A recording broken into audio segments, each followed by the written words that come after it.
Wow Audio Mix 6. So paano ba natin magagamit ang ating Wow Audio Mixer para may connect sa ating mga speakers like Wow Audio Dynamico, Wow Audio Vivace, Wow Audio Fortissimo, and other Wow Audio speakers. At the same time, para magamit natin and may connect din natin ang ating Wow Fiesta video okay sa ating Wow Audio Mixers. Before that, napapansin nyo meron siyang RCA left and right port. Nakalagay dyan is monitor, so pwede nating ilagay po is monitor speaker or monitor headphone. So ito po ay out. Then dito po sa baba nakalagay po is PL port. So ito po ay input para may connect natin ang ating Wow Fiesta video okay. Kakailangan natin ng RCA to PL jack connector. So input po natin dito, ipa-plug in natin. Yan po.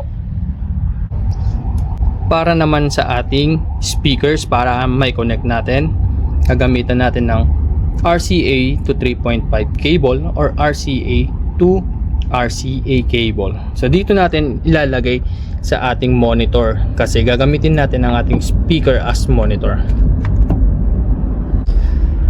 Dito naman sa likod ni Dynamico, yung kanyang mixer section, makikita po dyan yung line in or auxiliary. Dito natin ipa-plug in itong 3.5. Then adjust natin yung volume. Then yung galing naman sa ating Wow Fiesta video okay na RCA cable, yung left and right audio cable, ipa-plug in naman natin siya dito. Kung napapansin nyo po, meron siyang nakalagay dito na switcher. So kung gagamitan natin ng RCA, PL connection, PL plug, kailangan naka-switch po siya. Pag nakalubog, ibig sabihin USB or Bluetooth function yung gumagana. Kung nakaangat naman, line connection. So make it sure na tama yung switcher natin. Then dito rin po sa kanyang volume knob, merong since nasa channel 5 and 6, ito yung kanyang sub volume. Ito naman yung phone monitor volume, and meron sa tabi niya is main volume. Papaliwanag ko mamaya kung ano ang function ng mga yan.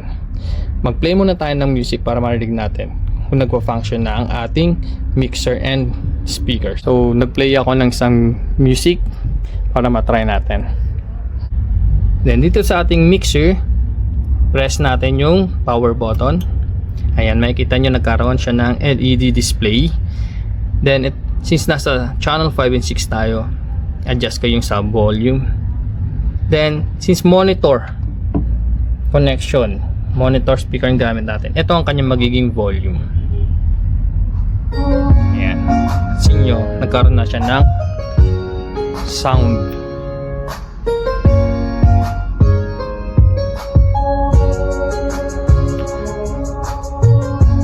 Then kung napapansin nyo, kung i-adjust ko itong main volume niya, wala siyang function ngayon. Kasi ang gamit natin is yung monitor. So, itong phone monitor volume at main volume, magkahiwalay sila. Hindi sila magkarugtong.